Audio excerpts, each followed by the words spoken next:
Merci parce que ta parole ne retourne pas à toi sans avoir accompli son effet. Parce qu'elle est vivante, elle est esprit et elle est vie. Elle nous transforme à ton image. Elle nous rend semblables à toi.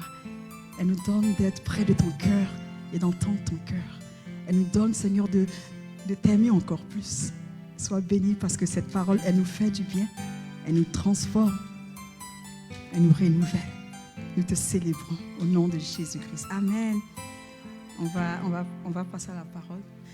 Donc, lorsque Dieu crée les cieux et la terre, on sait que c'est notre Père qui a tout créé, comme on le chantait tout à l'heure. Dieu crée les cieux et la terre. Et il crée, il dit que la terre soit et la terre fut. Et la Bible dit que le Saint-Esprit se mouvait au-dessus des eaux pour accomplir chaque parole qui sortait de la bouche de Dieu. Le but du Saint-Esprit est de matérialiser la parole qui sort de la bouche de Dieu.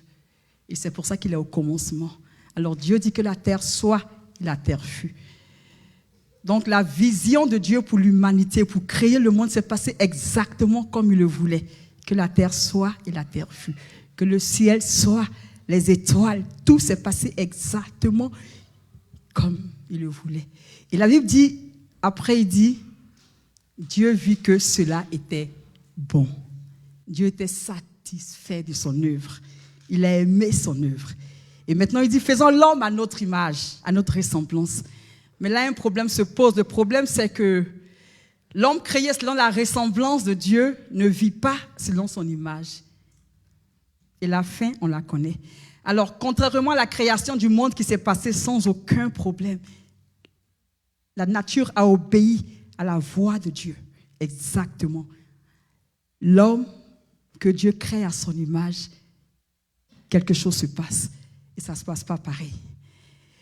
Et au lieu de dire que cela était bon, Dieu dit dans Genèse 6:6, il dit, l'Éternel se repentit d'avoir fait l'homme sur la terre et il fut affligé en son cœur. On passe d'un Dieu qui crée l'humanité qui est extraordinaire. Regarde, il dit, waouh, Dieu vit que cela était bon. Il crée l'homme. On dit, Dieu est affligé en son cœur. Et il se repentit d'avoir fait l'homme. Mais qu'est-ce qui a fait la différence? La différence, c'est que la nature n'est dotée d'aucune volonté. Mais Dieu a doté l'homme d'une volonté. C'est la différence principale entre la nature que Dieu a créée et l'être humain qu'il a créé. L'homme a une volonté. Et cette volonté peut s'opposer à ce que Dieu veut. Et Dieu respecte cela. Et c'est pour ça qu'il a créé l'homme avec une volonté. Parce qu'il ne voulait pas des robots. Si Dieu voulait des robots, il aurait créé des hommes. Oui, ils font. Dieu dit non, je veux des hommes avec une volonté. Comme ça, quand ils décident de m'aimer, ils m'aiment avec leur volonté. Parce que l'homme est un être libre.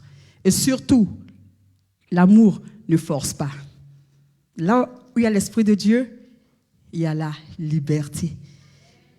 Et Dieu tient tellement au libre arbitre de l'homme que même pour le sauver, il dit, voici, je me tiens à la porte. Une chose à laquelle il tient tellement, vraiment son désir, c'est que tous les hommes soient sauvés. Et même là, il ne force pas. Il dit, voici, je me tiens à la porte et je frappe. Si quelqu'un entend ma voix et m'ouvre, si seulement il m'ouvre, j'entrerai chez lui.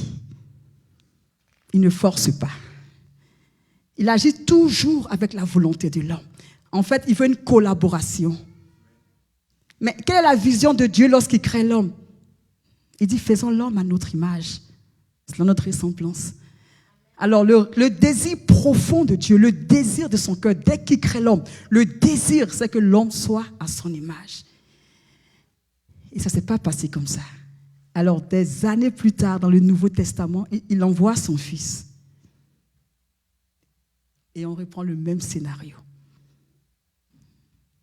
Il dit, car ceux qu'il a connus d'avance, il les a aussi prédestinés à être semblables à l'image de son fils, afin que son fils fût le premier-né entre plusieurs frères. Et ça, c'est Romains 8, 29.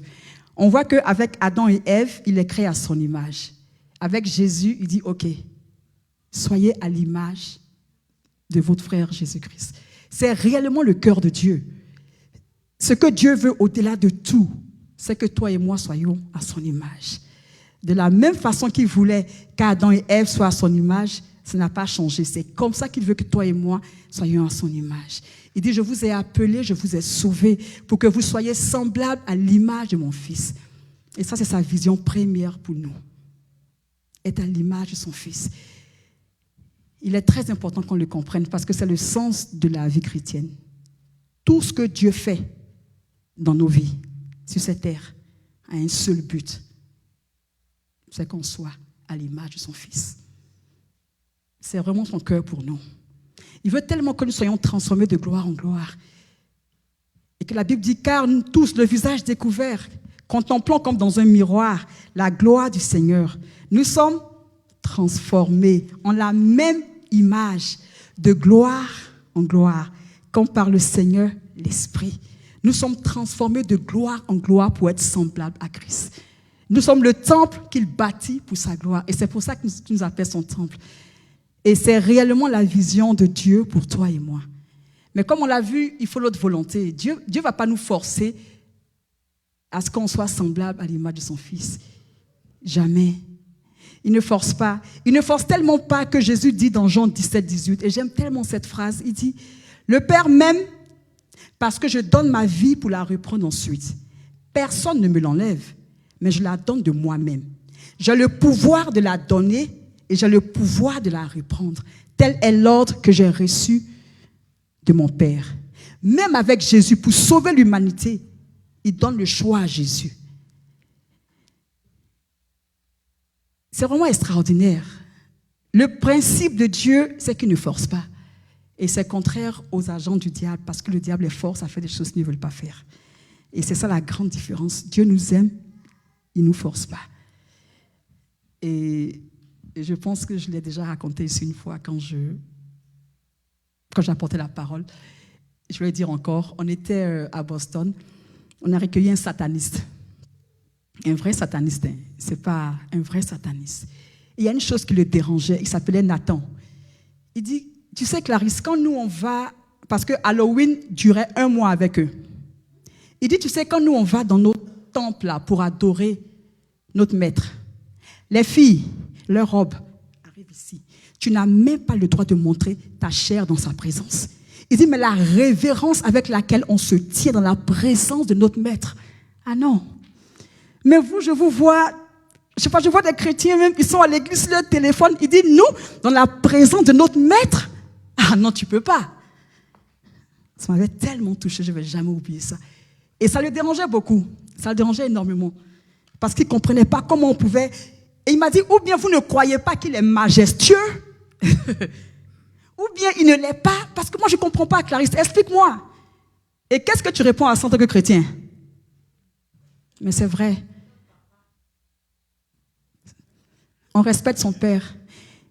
Il est amour, il est agneau et il est lion. Yeah. Il faut la révérence de Dieu.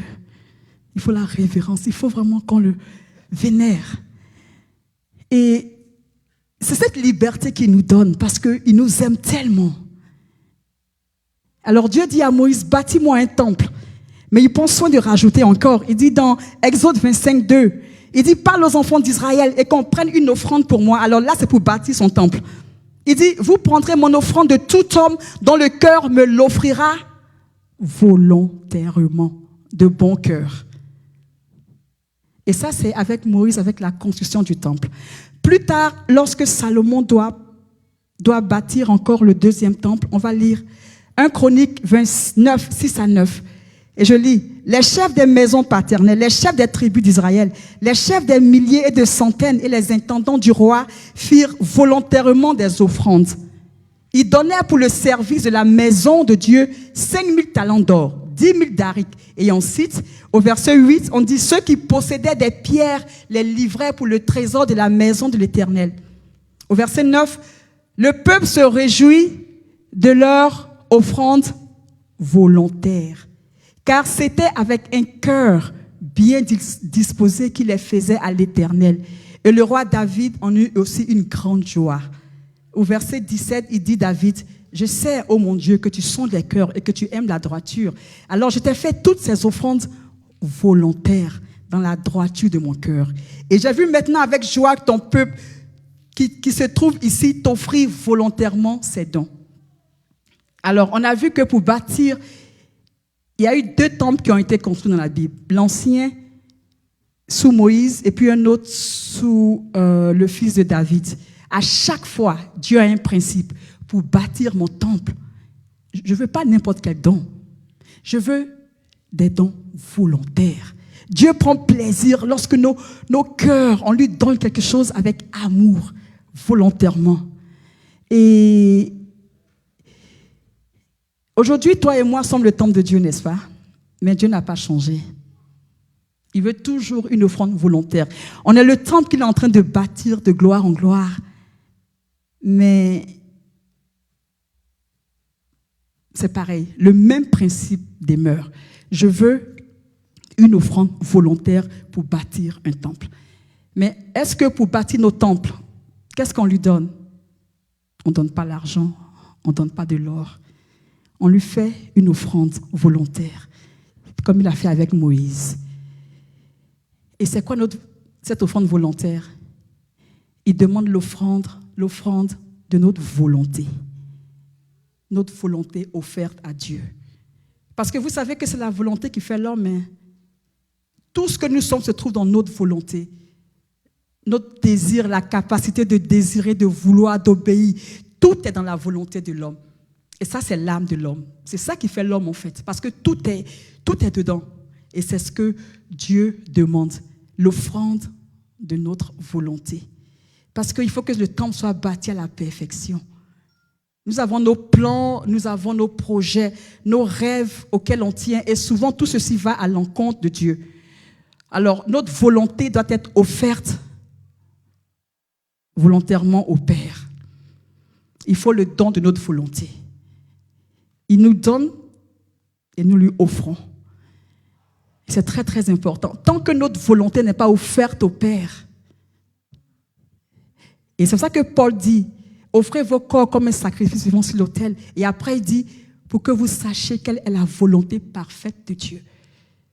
Dieu veut que le temple que nous sommes, le corps que nous sommes, notre volonté lui soit offerte.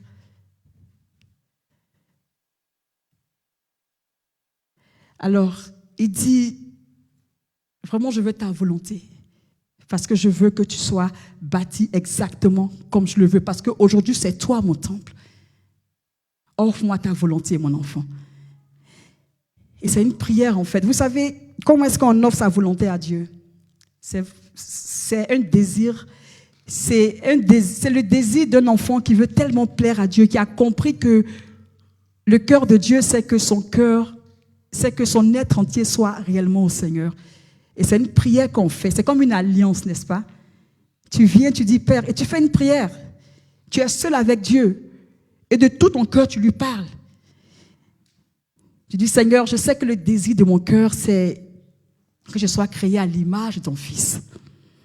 Et Seigneur, je t'offre ma volonté sur l'autel. Je te donne ma volonté. Bâtis le temple que je suis comme tu veux. Parce que tel est le désir de ton cœur pour moi. Et Saint-Esprit, je te remets ma volonté. Je t'offre ma volonté, prends-la. Fais-en ce que tu veux. Elle ne m'appartient plus.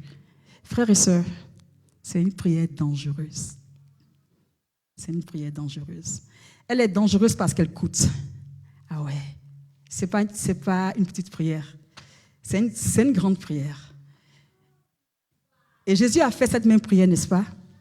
Il a dit, Père, non pas ma volonté, mais Seigneur, prends ma volonté. Et la suite, on la connaît. Qu'est-ce qui s'est passé?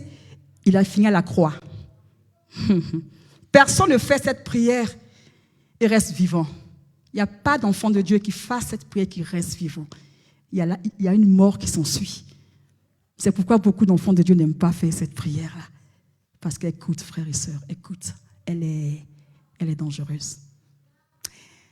Et pourquoi la mort s'ensuit après cette prière? Pourquoi vous pensez qu'après cette prière, la mort s'ensuit? La mort s'ensuit parce que Dieu veut qu'on porte beaucoup de fruits. En fait, c'est ça. Ça a l'air d'être paradoxal, mais La mort s'ensuit parce que Dieu veut qu'on porte du fruit. Il t'a appelé à porter du fruit. Il m'a appelé à porter du fruit. Mais le principe de notre royaume pour porter des fruits se trouve dans Jean chapitre 12, 24. Et c'est très important. Et c'est Christ qui parle. En vérité, je vous le dis, si le grain de blé ne tombe en terre et ne meurt, il reste seul. Mais s'il meurt, il porte beaucoup de fruits. Porter des fruits passe par la mort. Dans notre royaume, il n'y a pas une autre façon de porter des fruits. Ça passe par la mort. C'est la mort de nos rêves. C'est la mort de nos plans. C'est la mort de ce qui nous est précieux. Et après cela, on ressuscite avec les rêves du Père. On ressuscite avec les désirs du Père. Et c'est comme ça qu'on peut dire avec Paul, non pas du bout des lèvres, mais on peut dire, dans Philippiens 3, 7, 10, Paul est passé par la mort. Il dit, mais ces choses qui étaient pour moi comme des gains, je les ai regardées comme une perte à cause de Christ. Et même je regarde toutes choses comme une perte à cause de l'excellence, de la connaissance de Jésus-Christ. Oh là là. Pour lequel j'ai renoncé à tout. Et je les regarde comme de la boue afin de gagner Christ. Et d'être trouvé en lui. Non pas avec ma justice, celle qui vient de la loi, mais avec celle qui s'obtient par la foi en Christ, la justice qui vient de Dieu par la foi, afin de connaître Christ. Et la puissance de sa résurrection. Et la communion de ses souffrances. En devenant conforme à lui dans sa mort. On veut être comme Christ dans l'opération des miracles. On doit être comme Christ sur la croix. Absolument. On veut être comme Christ quand il passait, les démons fuyaient. On aime la gloire. Elle passe par la mort. Pour l'enfant de Dieu qui veut réellement satisfaire le rêve de Dieu et être à l'image de Christ, ça passe par la mort. Il faut mourir. Nos rêves doivent connaître la mort, renaître selon Dieu. Nos rêves, nos plans doivent être ensevelis pour ressusciter en Christ. Et là, nous avons ses rêves, nous avons sa volonté. Et il y a beaucoup de larmes dans ce processus, je vous assure. Et ce qui est extraordinaire, c'est que même notre désir de servir Dieu doit mourir. Tu dis, mais Seigneur, tu m'as appelé à te servir. Et tu réponds, oui, mon enfant, c'est vrai, je t'ai appelé. Mais même ton désir de me servir est souillé. Car il est empreint d'orgueil. Le désir que tu as de me servir là, il est rempli d'orgueil. Parce que tu aimes être vu. Tu aimes être adulé, mort. Nos rêves doivent mourir pour épouser les rêves de Dieu. Vous savez, Isaac a été le rêve d'Abraham. Abraham a dit à Dieu, il dit, qu'est-ce qui sert à un homme d'être béni de toutes ces bénédictions si je n'ai pas d'enfant? Isaac a été le rêve d'Abraham. Et ce rêve-là, Dieu dit à Abraham dans Genèse 22, 2, il dit, prends ton fils unique, celui que tu aimes, Isaac, celui que tu aimes, ton unique. Va-t'en au pays de Morija et là, offre-le en holocauste sur l'une des montagnes que je te dirai. Et Dieu précise, celui que tu aimes, ton rêve là, sacrifie-le. C'est vrai que Dieu n'a pas permis à la fin que Isaac meure. Mais quand Dieu a dit ça et que Abraham a accepté que son fils meure, il a fait le deuil d'Isaac dans le cœur. Pour Abraham, Isaac était mort. Il a dû pleurer dans le secret. Et il a pris son fils. Il a pris son fils. Ils sont partis. Abraham avait fait le deuil d'Isaac. En fait, ce que Dieu disait à Abraham, il disait, écoute Abraham, je te conduis dans une autre dimension. Mais il faut que ce que tu as de plus précieux, tes rêves, tes ambitions meurent. Sacrifie-moi ce que tu as de plus précieux. Parce que je veux que ton cœur soit tout à moi. Isaac doit mourir. Vous savez, si notre Isaac n'est pas sacrifié, il devient une idole. Et ça prend la place de Dieu dans nos cœurs.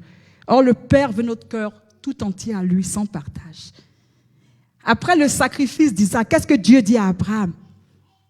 À Genèse 22, 16 à 18, il dit, je le jure par moi-même, parole de l'Éternel, parce que tu as fait cela et que tu n'as pas refusé ton fils, ton unique, je te bénirai et je multiplierai ta postérité comme les étoiles du ciel.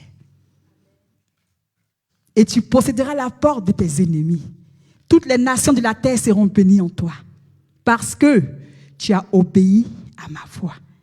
Toi, tu penses que tu veux être béni? Non, non, non, non. Dieu veut que tu sois béni. Mais souvent, on s'accroche à des choses qu'on refuse de lui sacrifier, pères et sœurs. Et ces choses sont des idoles pour nous. Elles occupent nos pensées plus que Dieu. On y investit tout ce qu'on est, tout ce qu'on a. Et Dieu dit non, je veux ton être tout entier. Dieu nous dépouille pour nous revêtir. Et il te dit, dépose tes rêves à mes pieds. Dépose tes désirs à mes pieds. Dépose ton Isaac sur l'autel. Car tant qu'Isaac n'est pas déposé, tu n'apprendras pas à t'appuyer sur moi. Parce que je veux te conduire à une totale dépendance de moi. Je veux te conduire dans une autre dimension. Et ça passe par le brisement de tes rêves, par le brisement de tes plans. Abraham ne savait pas que Dieu voulait le bénir comme ça. Il ne savait pas. Mais en fait, c'est parce que Dieu s'apprêtait à le bénir. Et Dieu ne voulait pas que cette bénédiction devienne un piège pour Abraham. Dieu ne voulait pas ça. C'est pour ça qu'il a d'abord fait passer Abraham par cette épreuve-là. Et lorsqu'il a vu que le cœur d'Abraham était tout à lui, il dit, ok, je peux ouvrir des portes extraordinaires pour toi parce que j'ai vu ton cœur. Parce que je sais que tu ne t'attacheras à aucune idole. Souvent, on veut des bénédictions. Et le Père dit, non, mon enfant, ton âme, que sert-il à un homme de tout gagner et de perdre son âme? Ton âme est plus précieuse pour moi que tout. Si je te conduis là où tu veux aller, je vais te perdre. Et je ne veux pas te perdre. Parce que tu es précieux à mes yeux. Mais Père, bénis-moi. Il dit, oui, attends mon enfant. Attends mon enfant. Parce que tu n'es pas prêt. Il dit à Abraham, c'est moi qui t'ai donné Isaac, mais sacrifie-le. Si le grain de blé ne tombe en terre et ne meurt, il ne peut porter du fruit. Donne-moi ton Isaac. Dieu te dit aujourd'hui que si tu veux aller dans une dimension profonde avec lui, donne-lui tes rêves. Donne-moi ta volonté totale en offrande. Dieu veut notre volonté en offrande. Il faut que cette volonté soit épurée par le feu du fondeur. J'aime beaucoup Malachie 3, 4. Ça, c'était mon passage d'avant. Je l'ai lu et relu. Je l'ai mangé, comme vous dites. Il dit, il s'assira, fondra et purifiera l'argent. Il purifiera les fils de Lévi. Il les épurera comme on épure l'or et l'argent. Et ils présenteront à l'Éternel des offrandes avec justice. Au verset 4. Alors, l'offrande de Juda et de Jérusalem sera agréable à l'Éternel. Après avoir été purifié, alors l'offrande de Juda sera agréable à notre Dieu. Notre volonté, nos motifs, nos motivations secrètes dans le cœur, le Père les voit et il dit non, il faut que tout ceci soit épuré. Il faut que tu m'offres cela. Vous savez, Dieu a béni Jacob. On connaît Jacob. Dieu a béni Jacob. Il a enrichi Jacob. Il était chez son beau-père Laban. Il est devenu très riche. Mais on connaît Jacob. Jacob, il a doublé son frère avec sa mère. Ils ont doublé Ésaü. Et Ésaü a juré de se venger. Alors, Jacob est chez son beau-père Laban et il faut un jour qu'il rentre. Mais il sait que Ésaü l'attend pour le tuer. Et Jacob a peur.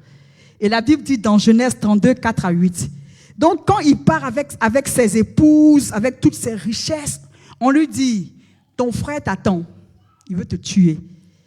Alors la Bible dit au verset 4, puis il envoya devant lui des messagers vers son frère Ésaü, au pays de Syr. Il leur donnait les instructions suivantes. Voici ce que vous direz à mon seigneur Ésaü, ainsi pas ton serviteur Jacob. J'ai séjourné chez Laban et je m'y suis attardé jusqu'à maintenant. J'ai acquis des bovins, des ânes, des moutons, des chèvres. En fait, ici, toutes ces richesses. Et j'ai des serviteurs, des servantes. Et j'en fais informer mon Seigneur pour recevoir bon accueil auprès de lui. Alors, les messagers revinrent au verset 7 auprès de Jacob en disant, nous sommes allés trouver ton frère Ésaü. Il n'est même pas prêt pour toi-même. Il a 400 hommes. La Bible dit au verset 8, Jacob eut très peur. L'angoisse le saisit. Au verset 14, il choisit dans ce qu'il avait à sa disposition de quoi faire un présent à son frère. 200 chèvres, 20 boucs, 30 chamelles. Il est confié à ses serviteurs par troupeau. Passez devant moi, tout ça. Jacob comptait sur ses bénédictions pour faire fléchir son frère. Il comptait sur ce que Dieu lui avait donné pour se tirer d'affaire comme il a toujours fait. Il était très, très, très, très rusé, Jacob, très, très rusé. En Côte d'Ivoire, on aurait dit que c'était un grouilleur. Mais cette fois-ci, Dieu voulait que Jacob, le trompeur, meure. Il fallait que Jacob meure. Il fallait que Jacob connaisse Dieu dans une autre dimension. Il voulait une transformation. Et Dieu l'attendait là. Il faisait tous ses plans, il doublait la banque, il faisait des choses. Dieu dit, Jacob, je ne suis pas pressé. On va se voir devant. Effectivement, Jacob, le trompeur, a peur. Mais il fallait qu'il meure. Il fallait que Jacob meure pour que Israël naisse. Il fallait que Jacob meure. Il ne pouvait plus compter sur ses talents. Il ne pouvait plus compter sur sa ruse. Il pouvait seulement compter que sur Dieu. Il fallait qu'il soit brisé et qu'il apprenne à ne s'appuyer que sur Dieu. Et la rencontre avec son frère a vraiment servi à ça. Ça l'a brisé. Alors, le verset 23-25 dit, « Dans la nuit, il se leva, emmena ses 2 femmes, leurs servantes et ses 11 fils et passa la gué du Jacob. » Au 24, « Après leur avoir fait traverser le torrent et avoir fait passer tout ce qui lui appartenait, Jacob resta seul. » Ah, il resta seul. Il avait compris que là, son plan B, son plan C, son plan D, tout avait échoué. Il a compris qu'il lui fallait une rencontre avec le Dieu des dieux. On ne rencontre pas Dieu en groupe. On ne rencontre pas Dieu avec son mari ou sa femme. Ce n'est pas une affaire familiale. C'est une affaire d'intimité. C'est Dieu et toi et Dieu. Alors, la Bible raconte qu'il a lutté avec l'ange, qui lui a brisé la hanche. Et le verset 32 dit, « Le soleil se leva quand il passa le gué de Pénul. Jacob boitait de la hanche. » C'est pourquoi, jusqu'à ce jour, les Israélites ne mangent pas le muscle de la cuisse fixé à l'articulation de la hanche, car c'est là que Dieu avait frappé Jacob. À cet instant, Jacob a été changé. Il est passé par le feu. Il est passé par le brisement.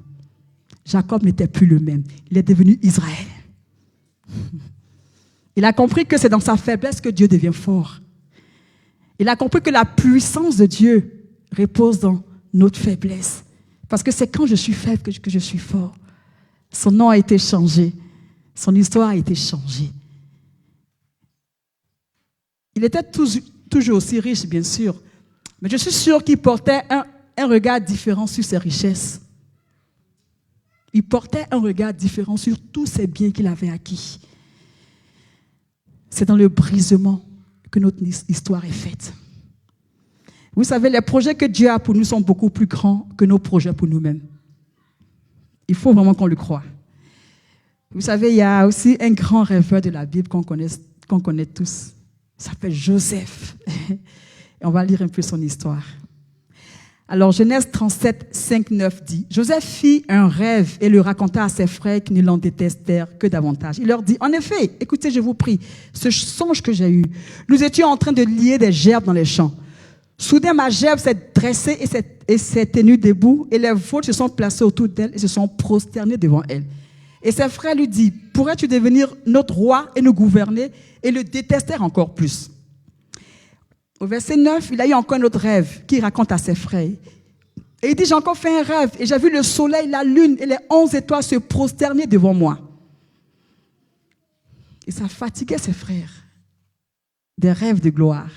En effet, Joseph a été élevé comme il le sait, comme on le sait tous. Mais il fallait que ces rêves-là passent par le feu. Il n'y a pas quelqu'un, je vous assure, frères et sœurs, qui a été élevé dans notre royaume et qui ne soit passé par le brisement, par le feu du fondeur. Il y a un roi qui n'est pas passé par le feu, il a été élevé. Et je pense qu'on a lu cette histoire plusieurs fois. Qu'est-ce qui lui est arrivé? Il a eu la lèpre. Parce que l'orgueil a rempli son cœur. Ce roi-là, il était tellement imbu de lui-même qu'il voulait faire le sacrifice qui n'était réservé qu'aux sacrificateurs. Et on lui dit, mais non, ne fais pas ça. Il dit, moi, je suis roi, je vais le faire. Il n'était pas passé par le feu du fondeur. Il n'était pas passé par le brisement. Et pendant qu'il faisait ça, la lèpre l'a frappé. Il a été chassé du camp. Le Père ne veut pas qu'on finisse comme ça. Il faut qu'on soit brisé. Et Joseph a été élevé. Et c'est Dieu qui lui a donné tous ces rêves-là. C'est Dieu qui lui donnait ces rêves. Mais il fallait quand même que ces rêves-là meurent avant que ces rêves ne se réalisent. Dieu dit, effectivement, Joseph, c'est moi qui t'ai donné tous ces rêves que tu as, c'est moi. Mais avant que tu n'entres dans cette destinée, il faut que je te brise. Tu sais, tu te trouveras dans des situations où tu seras convaincu en fait que ton rêve est mort et que c'est fini. Mais non, ton rêve n'est pas fini. Mais le Père veut que ton rêve meure. Et tant que tu vas t'accrocher à ton rêve et faire comme tu veux, ça n'ira pas. Vous savez, les voix de Dieu ne sont pas nos voix et ses pensées ne sont vraiment pas nos pensées parce que ça a l'air d'être tellement contraire. C'est vraiment un paradoxe. J'ai des rêves que tu veux qu'ils meurent et après tu me les redonnes. Joseph est mis en prison, il est faussement accusé. Et là en prison, je suis sûr que Joseph était convaincu que tout était fini pour lui. Alors, Dieu dans sa sagesse envoie 2 employés du roi dans la même prison que Joseph. Et chaque employé a un rêve. Et Joseph est capable d'expliquer le rêve d'un. Et Joseph lui dit dans Genèse 32, 12 à 14. Donc, quand Joseph lui explique son rêve, il est tellement content. Et Joseph lui dit, mais en fait, Joseph, il lui a expliqué que toi, tu seras libéré, en fait. On va lire ça, 12, 15. Et voici l'explication. Les 3 sarments sont 3 jours. Encore 3 jours et Pharaon relèvera ta tête et te rétablira dans ta charge. D'accord? Donc toi, tu ne vas pas rester en prison, tu vas retourner auprès de Pharaon. Au verset 14, il dit, je t'en prie, souviens-toi de moi quand tu seras heureux. Et montre, je te prie, de la bonté à mon égard. Parle en ma faveur à Pharaon. Et fais-moi sortir de cette maison. Et j'ai été mis ici, j'ai rien fait. Et le gars dit, ah Joseph, toi aussi, dès que je pars d'ici là, c'est vrai que je ne rentre même pas chez moi à la maison, je vais direct chez Pharaon. Et les choses se passent exactement comme ça. Il sort de prison. Et le verset 23 dit, le chef des échansons ne pensa plus à Joseph. Il l'oublia. Je suis sûr que Joseph est resté 1 jour, 2 jours, 3 jours. Quand il voit des gardes qui viennent, il se dit, ah, c'est moi qu'on vient chercher. Mais Joseph est resté en prison. Et je crois que Dieu a permis que Joseph reste parce que Joseph n'était pas prêt. Il y avait du boulot encore à faire. Je crois personnellement que si Joseph était sorti là, et que Joseph était encore en face de ses frères, l'histoire aurait été très différente. Il n'aurait pas été ce Joseph qui a pris ses frères avec amour. Et il fallait que Dieu le travaille pour faire de lui le premier ministre en Égypte et qu'il soit avec ses frères. Il fallait que Dieu travaille le cœur de Joseph. Il fallait que Joseph soit brisé. Et Dieu n'avait pas fini avec lui. Dieu avait de trop grands projets pour Joseph pour qu'il ne soit pas totalement brisé. Et comme Joseph, il faut que ton rêve meure. Il est en train de le purifier pour sa gloire, en fait.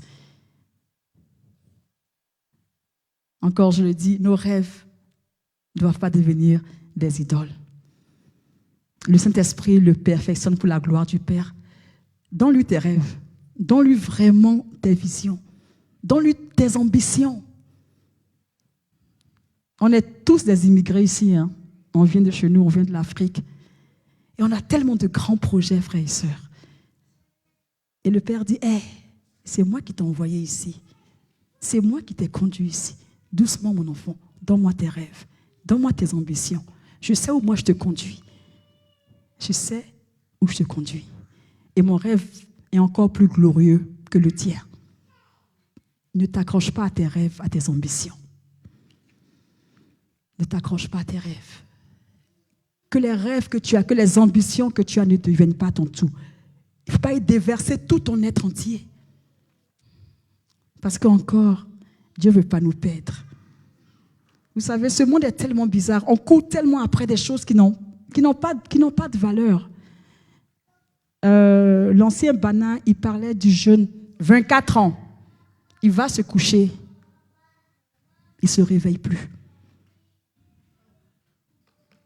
Cette vie-là, frères et sœurs, il n'y a rien qui vaille la peine qu'on perde son salut pour.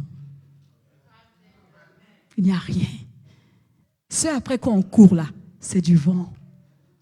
La seule chose qu'on devait poursuivre avec passion, c'est être semblable à l'image de Christ. C'est dans cette poursuite-là qu'on doit mettre tout notre... Si on doit jeûner, pleurer, combien d'enfants de Dieu se retirent pour dire, Père, je prends une semaine de jeûne avec un seul désir, être semblable à l'image de Christ. Combien? Mais combien jeûnent parce que je veux me marier, parce que je veux un enfant, parce que Seigneur, je veux un mariage extraordinaire. Mais tu peux quitter ce monde avec ce mariage extraordinaire. Frères et sœurs, que notre poursuite soit d'être semblable à l'image de Christ. Dieu veut être notre premier, il veut être le désir de nos cœurs. Il ne veut pas des idoles. Il veut te dépouiller de toute cette saleté-là. Dieu veut que nous puissions apprendre à réellement nous appuyer sur lui. Dieu veut que nous soyons faibles. Et comme je l'ai déjà dit, c'est quand on est faible qu'on apprend à s'appuyer sur le Père, frères et sœurs. Quand on est encore rempli de nous-mêmes, on n'apprend pas à s'appuyer sur le Père. Et Dieu veut nous conduire dans une dimension où on apprend réellement à s'appuyer sur lui. Et ça, c'est mon verset préféré. Tous mes versets préférés. Cantique des Cantiques, chapitre 8 et 5. Qui est celle qui monte du désert appuyée sur son bien-aimé? J'aime trop ce verset. Quelle est celle qui monte du désert appuyée sur son bien-aimé? Elle a été dans le désert. Elle a pleuré. Elle a vu ses rêves brisés. Elle a dû rentrer dans le désert avec plein de rêves, plein d'ambitions. Mais elle ressort du désert. Elle s'appuie sur son bien-aimé. Elle dit, tu es tout ce que j'ai. Tu es ma force, tu es mon espoir. Elle a appris dans le désert à s'appuyer sur son bien-aimé. Quelle est celle qui monte du désert appuyée sur son bien-aimé? C'est l'épouse de Christ qui est passée par le désert, qui a été brisée et qui a appris à être faible. Elle monte du désert, s'appuyant sur son bien-aimé. Au désert, là, elle a vu Lazare mourir. Au désert, elle a expérimenté tellement de déceptions. Au désert, elle a vu ses projets mourir. Fais confiance au Seigneur et te conduit de gloire en gloire. Mais ça passe par le feu du fondeur, frères et sœurs. Vous savez, Job a été tellement dépouillé, et on connaît toute son histoire. Mais quand le livre de Job finit, Job dit, et comme on le sait tous, il dit, Dieu,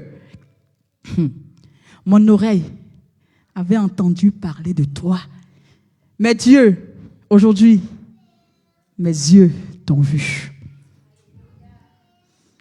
Dieu. Or, quand Job commence, on dit Job était quoi? Un homme intègre. On ne dit pas qu'il était un pécheur. Hein. Ce message ne parle pas des gens qui sont dans le péché.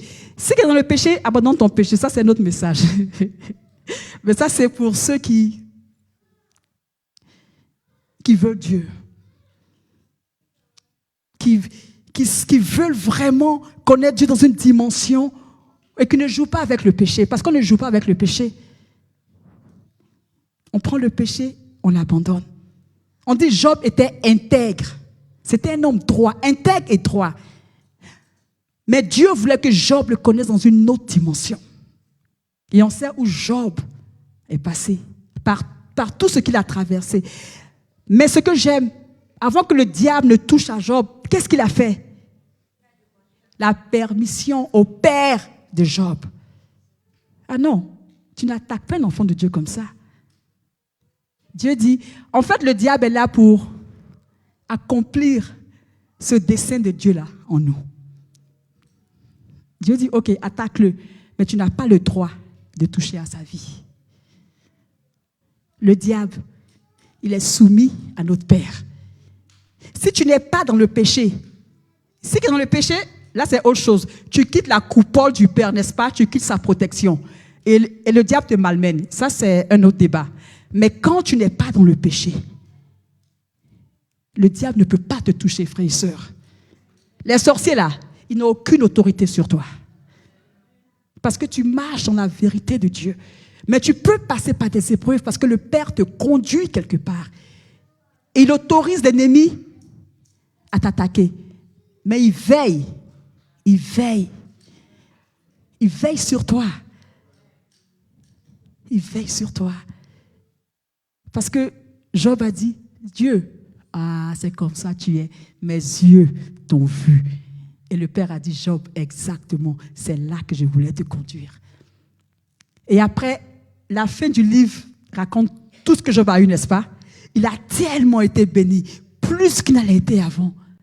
Dieu veut nous bénir, frères et sœurs. Mais on n'aime pas la mort. On n'aime pas la mort. Dieu veut être notre premier. Frères et sœurs, soupirons après la mort dans ce sens-là. Soupirons après le dépouillement qui nous fait ressembler à Jésus. Et Jérémie 29, 11 dit quoi? Amen. Car je connais les projets que j'ai formés sur vous, dit l'Éternel. Projets de paix et non de malheur, afin de vous donner un avenir et de l'espérance. Dit le Seigneur, ton Père qui t'aime. Son désir premier est de faire un avec toi. On dit nous sommes l'épouse de Christ. L'épouse et l'époux font un. Mais il y a tellement de choses en nous qu'il faut d'abord qu'il nous purifie et on fait un avec lui. Il faut une totale union. Et cette union, elle passe par un dépouillement total. Et ça fait mal, comme je l'ai dit. Et on pleure, bien sûr. On pleure. Mais une chose que j'ai apprise dans le dépouillement, ne pleure jamais loin de la croix. Pleure au pied de la croix. Parce que si tu pleures loin de la croix, tes pleurs vont se changer en murmures. C'est ok de pleurer, mais qu'on ne pleure jamais loin de la croix. Parce que la croix est l'expression de l'amour de Dieu pour nous. Même quand tu passes par le désert et que tu ne comprends rien et que tu es abattu, reste au pied de la croix. Parce que tout l'amour de Dieu pour toi a été manifesté à la croix.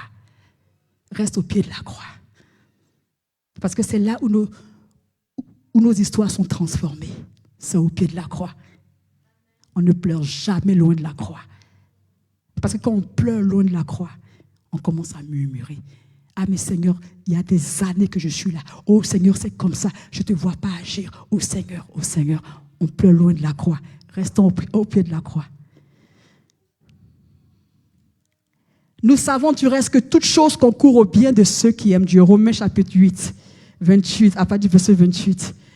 De ceux qui sont appelés selon son dessein.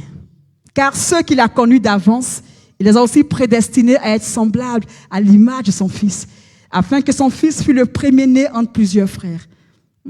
Et ceux qu'il a prédestinés, il les a aussi appelés. Et ceux qu'il a appelés, il les a aussi justifiés. Et ceux qu'il a justifiés, il les a aussi glorifiés. Que dirons-nous donc à l'égard de ces choses? Si Dieu est pour nous, qui sera contre nous? Lui qui n'a point épargné son propre Fils, mais qui l'a livré pour nous tous, comment ne nous donnera-t-il pas aussi toutes choses avec lui? Qui accusera les élus de Dieu? C'est Dieu qui justifie. Qui les condamnera? Christ est mort, bien plus, il est ressuscité. Il est à la droite de pied de Dieu et il intercède pour nous. Le verset 35. Qui nous séparera de l'amour de Christ? Serait-ce la tribulation, ou l'angoisse, ou la persécution, ou la faim, ou la nudité, ou le péril, ou l'épée? Selon qu'il est écrit, c'est à cause de toi qu'on nous met à mort tout le jour, qu'on nous regarde comme des brebis destinées à la boucherie. Au verset 37, mais dans toutes ces choses, nous sommes plus que vainqueurs par celui qui nous a aimés. Car j'ai l'assurance que ni la mort, ni la vie, ni les anges, ni les dominations, ni les choses présentes, ni les choses à venir, ni les puissances, ni la hauteur, ni la profondeur, ni aucune autre créature ne pourra nous séparer de l'amour de Dieu manifesté en Jésus-Christ notre Seigneur. L'amour de Dieu pour nous, c'est extraordinaire. Dieu veut que tu entres dans ta destinée. Vous savez, souvent quand j'entends des messages sur la destinée, ta destinée, non, la destinée de Dieu pour toi, elle se trouve dans Romains 8, 29. Car ceux qu'il a connus d'avance, il les a aussi prédestinés à être semblables à l'image de son Fils. Si on te demande quelle est ta destinée sur cette terre, dis, ma destinée, c'est d'être à l'image de Dieu. Toutes les autres destinées prennent source dans cette destinée. C'est ça le fondement de toute autre destinée. Toutes sortes de réussites professionnelles, chaque domaine de nos vies. Notre première destinée, la destinée que le Père a pour nous, elle passe par Romains 8, 29. C'est dans cette destinée-là, ce passage-là, que notre destinée prend vie. Souvent, on ignore cette destinée de Dieu pour nous. Et nous avons tellement de destinées pour nous-mêmes, frères et sœurs. Et le Père te dit aujourd'hui, recherche ma destinée pour toi. Poursuis ma destinée pour toi.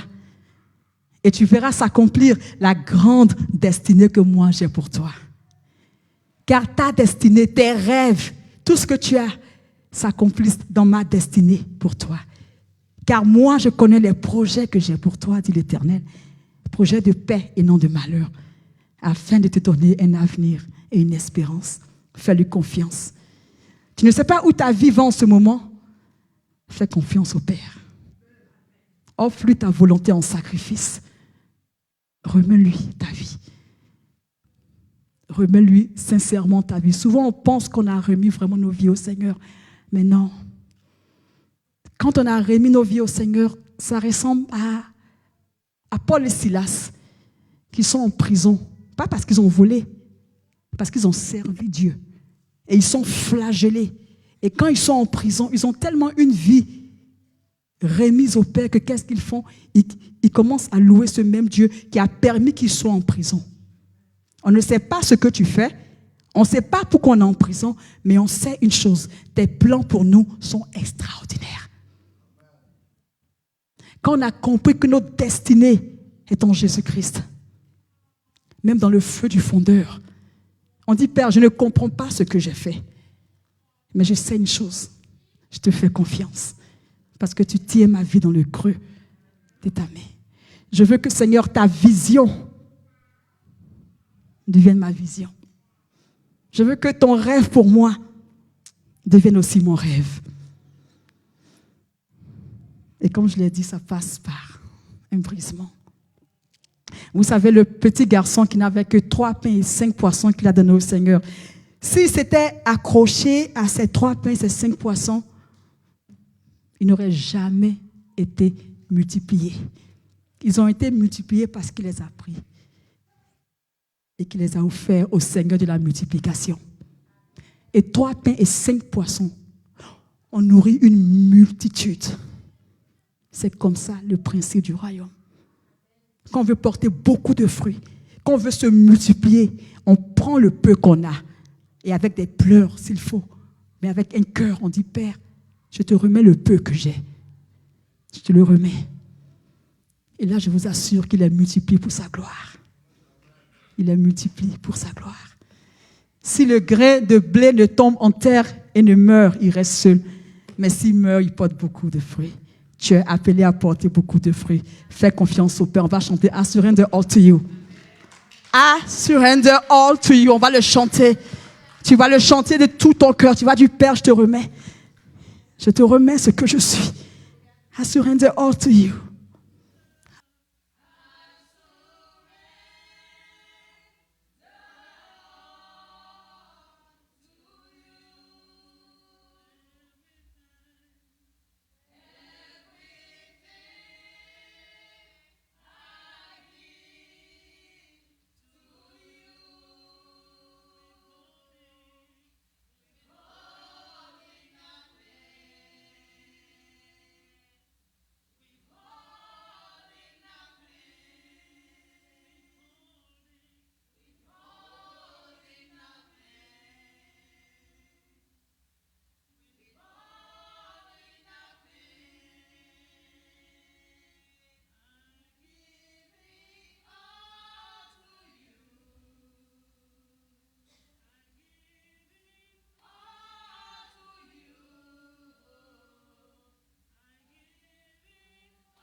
On va prier, on va dire au Saint-Esprit, je te remets tout. Dis au Saint-Esprit, je te remets ma volonté. Si vraiment tu veux voir sa gloire dans ta vie, ça passe par lui remettre tout. Même s'il faut que tes rêves soient brisés, dis Saint-Esprit, je te remets.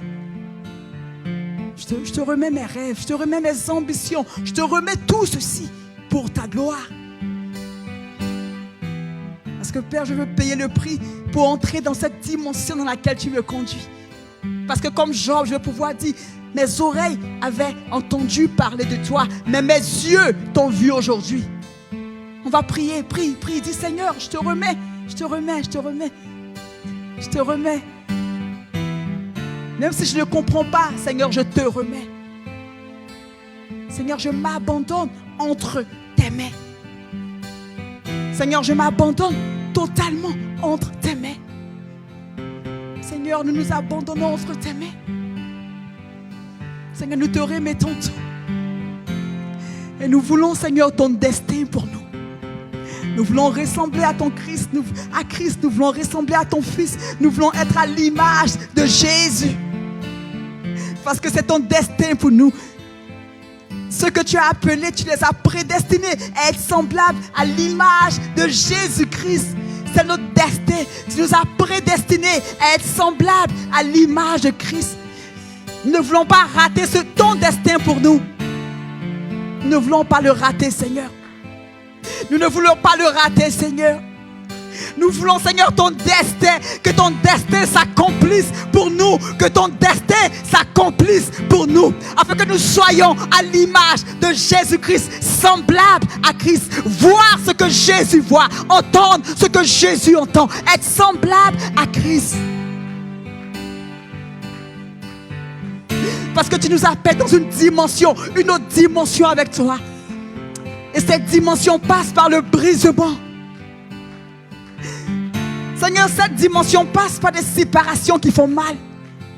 Seigneur, cette dimension passe par tellement de choses, Père. Mais nous te faisons confiance parce que tu es Dieu, parce que tu es souverain, parce que tu es roi, parce que nous croyons en tes plans pour nous.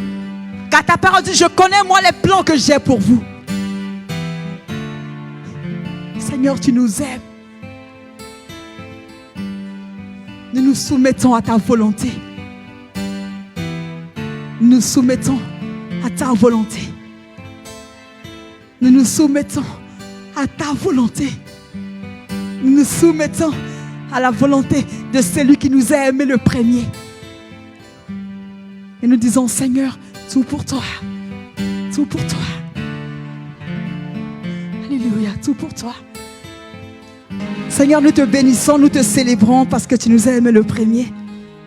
Donne-nous de juste tout déposer à tes pieds, à te faire confiance, à faire confiance à ton amour pour nous. Et que nos volontés te soient offertes comme un parfum de bonne odeur sur l'autel du sacrifice. Et là, nous verrons ta gloire. Et là, nous contemplerons ta gloire. Et nous sortirons du désert appuyés sur l'époux, faisant un avec l'époux, aimant l'époux plus que jamais, vivant pour l'époux, pensant comme l'époux, marchant comme l'époux. Merci pour la dimension dans laquelle tu conduis la grande moisson.